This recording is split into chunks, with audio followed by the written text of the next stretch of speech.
Bowled him!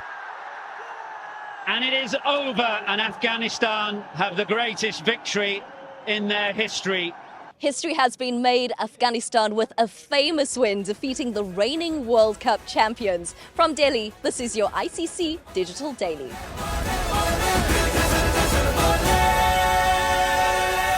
Confirmation of a 69-run win for Afghanistan after they posted their fourth highest score in World Cups, 284 all out. The intent continued with the ball, a captain's masterclass from Shahidi with strategic use of his spinners, dismissing England for 215. And that means Afghanistan are on the board. Trust, talent and belief, the team ranked 9th in the world have win number 1. Sean Pollock enjoyed that edge of the seat finish. What a magic moment from Afghanistan. Just their second World Cup win, but probably their biggest. Yeah, I mean, huge. To take on the World Cup current champions and win the game.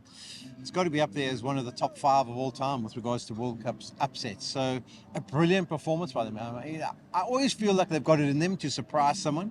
But I must admit, I didn't see it coming. I thought later in the tournament maybe they'd get it right, but this is just a remarkable performance from them. What would you say your turning point was? Was it that full straight delivery that was angling in that got the better of Butler? Yeah, indeed. Naveen's delivery, I think, to Butler. I mean, we know what he can do as a captain. He can rudder the ship. Brook was looking like he was set and needed someone to go with him. But that delivery at that stage, it just looked like England was starting to rectify things. So for me, definitely the moment of the game, because once that wicket fell, they never really managed to recover. A brilliant delivery. 4 down in the 18th over.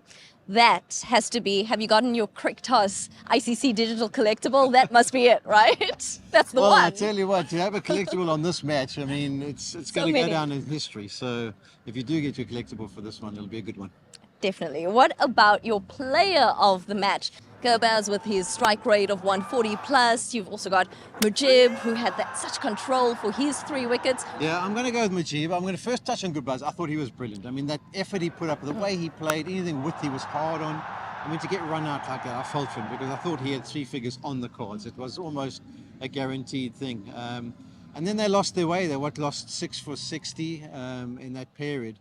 But Mujib actually came at the back end and he got a quick fire, 25 or 26, whatever it was, of like 18 deliveries.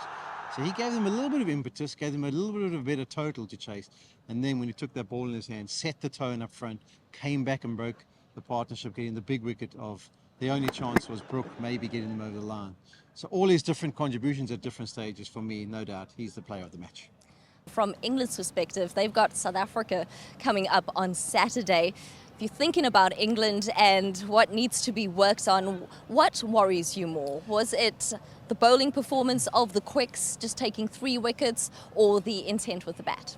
I think it's the bowling of the Quicks. Chris Wokes is struggling. You know, he's had 3 consecutive games where those first 2 or 3 overs haven't been quite on point. Sam Curran also came in and struggled to set. I think they only bowled 8 overs between them and it went for something like 87. So it would be an area of concern. I think they'll be very wounded by this performance against Afghanistan and going down to them. So South Africa would have to be very conscious about they are looking to bounce back and looking to bounce back in a big way. As far as Afghanistan, tonight they need to celebrate. They need to really enjoy this moment. They don't happen all that often for them, and particularly to beat such a big side like England. So I hope they have a fantastic evening and then they just settle down and concentrate on what they have to do in Chennai. Yeah, special day it's been here in Delhi. I tell you what, I think you should check out the ICC World Cup app just to keep track of the standings. Moving day, I think moving week this is going to be. So that's where you should be. From Polly and I, until next time, this has been your ICC Digital Daily.